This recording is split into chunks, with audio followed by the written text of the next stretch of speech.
Що ми будемо робити, якщо дитина вдавилася? Діти можуть дуже легко це зробити. Чому?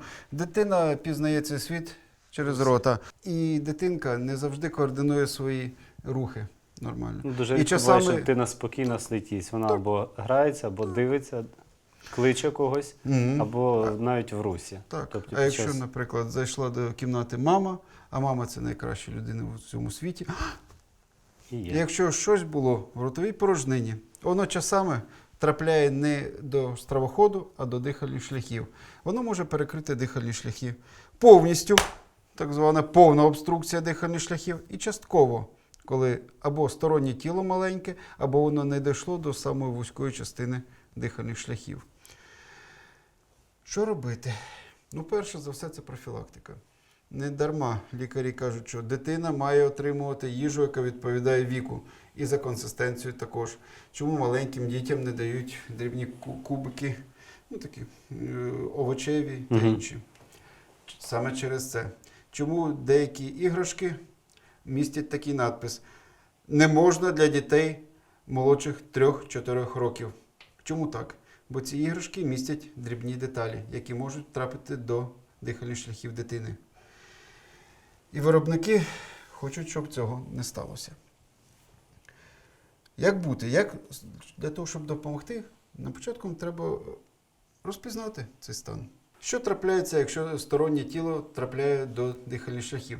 А в дихальних шляхах є все інорідним, стороннім, окрім повітря. Угу. Якщо це стороннє тіло трапляє далі за язика, це зона, яка стимулює рефлекс. І рефлекс, який нас рятує, це кашльовий. Так. Якщо дитина подивилася, нам треба визначити Наші дії. Так, чи повна обструкція дихальних шляхів, тобто повністю перекритий дихальний просвіт, чи ні. Як це визначити? Якщо дитина перекрита просвіт дихальних шляхів не повністю, дитина може вдихнути. Так. Вона кашляє, але кашель слабкий, Односторонній. голос слабкий, сиплий. Може покликати, але так. Якщо це старша дитина, ми можемо запитати мене: ти вдавився?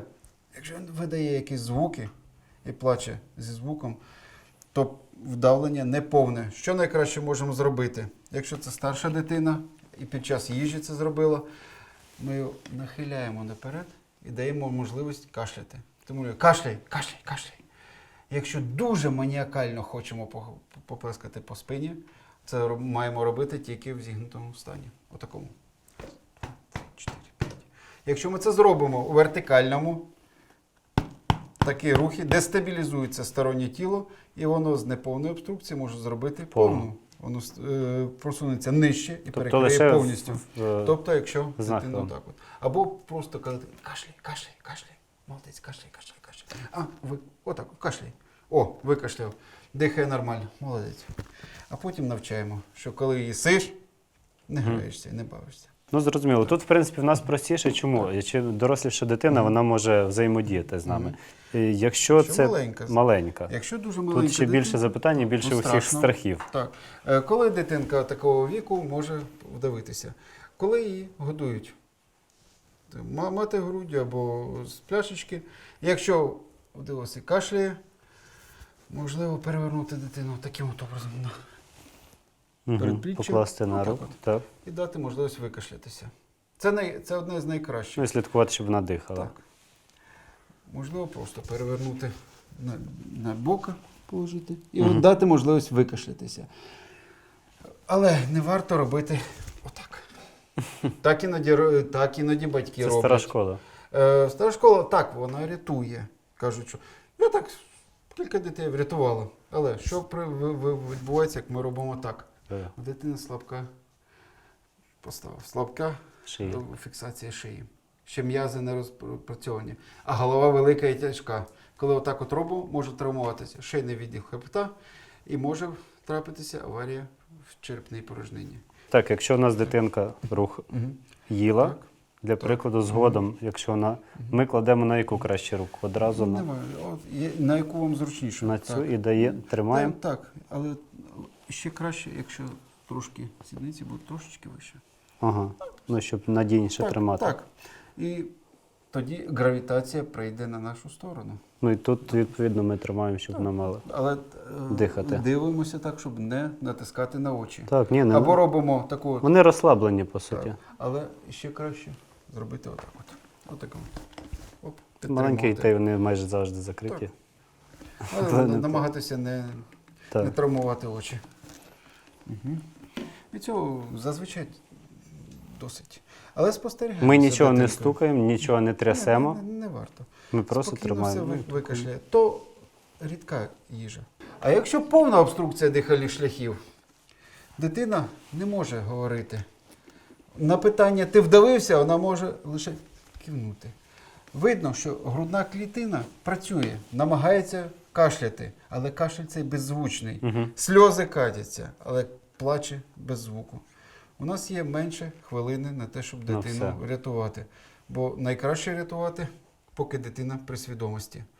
Якщо так, нам варто, якщо дитина вже стоїть, тобто рік і старше, ми можемо піти неї позаду, отаким от чином, Так. трошки боковою поверхнею повернутися, знайти на помацки рівень пупка. Угу. Можна знайти у будь-якої людини, зробити рукою такою кулака і цією поверхнею прикласти до живота над пупком. Давайте я спробую. Другою рукою фіксуємо першу. А тепер виконуємо товчки, поштовхи в живота. В напрямку до себе і вверх, і до вгори. 45 Раз, градусів. 3, 5. Тобто напрямок на себе і догори. Зазвичай стороннє тіло вилітає. Цього достатньо. Якщо цього не відбулося, ми можемо перехилити дитинку через нашу руку, через коліно, наприклад. І отаким от чином, щоб спинка була нижче рівня сідниць. І нанести до 5 Між лопатки. різких ударів між лопаткою і простір. Якщо це не допомогло, переходимо ще раз. Виконуємо поштовхи у живота. Раз, два, 4, 5. І якщо ще не задихав, ще разок.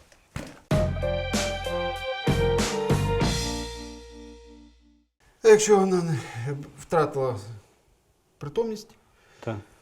перед цим вдавившись, ми розпочинаємо серцево-легеневу реанімацію, але викликаємо тут раніше, перед Одразу. початком реанімації. Бо в нас часу мало, тому що це Мало дихання. часу. І нам потрібні медичні працівники, які мають спеціальне обладнання, яке в деяких випадках дозволяє це стороннє тіло витягнути з цієї дитини під час проведення реанімаційних заходів. Тому ми починаємо з виклику швидкої допомоги. Кажемо, що вдавився, втратив свідомості, я починаю реанімаційні заходи, мені потрібна реанімаційна бригада. І працюємо так до приїзду бригади швидкої допомоги. На жаль, іншого варіанту не існує. Чому це так? Що відбувається з стороннім тілом, коли ми проводимо штучні вдихи? Воно проходить далі в так. дихальні шляхи. Але тут є трахея у нас, от на цій дитинці видно. Трахея, а вона там розділяється нижче на 2 бронхи. Зазвичай правий бронх Швидше бере на себе. ширший і розташований так зручно, що це стороннє тіло зазвичай потрапляє до нього. І у дитинці застається одна легеня, але вона може дихати. З однією легеню можна певний час жити. Інше, чому ми робимо натискання на грудну клітку? Зверніть увагу, який звук. Сплячий. Так, повітря гуляє. Тобто, натискаючи на грудну стінку, ми приводимо до того, що повітря виштовхує це стороннє тіло до рота.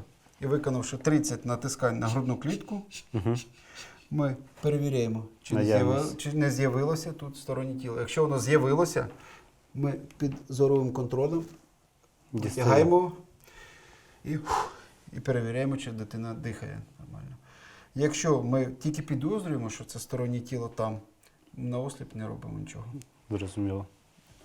І ще одна маленька особливість цих маленьких дитячок. Їм не робиться поштовхи в живот. Дитині до року поштовхи в живот надмірно травматичні. Вони мають дуже велику печінку. І ці поштовхи в живот можуть їх скоротити їм життя. Тому, що робити, якщо така дитинка вдавилася і не дихає? Тобто повна обструкція. Перевернули дитинку на Зафіксували. передпліччя, зафіксували, або таку зробили конструкцію, або таку систему. Отак. Угу. Мгм. Раз. Тепер мені потрібна рівна стабільна поверхня. Це або В даному стіл, випадку стіл. або так. стіл, або, якщо стола немає, це може бути Коліно. моє стегно. Я з нього зроблю добру робочу поверхню. При цьому і сідниці трошки вище голови. А тепер я можу нанести до 5 ударів в міжлопатковий простір. Раз. Ну це мають бути швидше як удари, чи Як удари. Так і поплескування, але поштовхи? так, не з метою порушити дитині повністю всю анатомію, але 4, 5. Потім робимо такий бутербродик, сендвіч, перегортаємо, заглядаємо, чи не з'явилося тут чогось. Якщо ні, виконуємо 5 поштовхів в грудну клітину. В тому ж місці, де проводили компресію грудної клітки. Раз, 2, 3, 4, 5. Заглянули, нічого. Знову ж таки, і знову. Скільки це ми можемо продовжити? Зазвичай більше хвилини у нас не буде. Тобто 2 цикли. Ну, якщо 3, це вже буде диво. Або дитина почне дихати, або ми переходимо до серцево-легеневої реанімації. Тобто найкраще в цій ситуації упередити навчання дітей, навчання всіх, хто працює з дітьми, простих правил. Не давати дітям дрібні іграшки, навчати дітей їсти спокійно, мовчки, не бавлячись, і не бавитися з дрібними предметами. Це рятує, мабуть, більше, ніж медична допомога.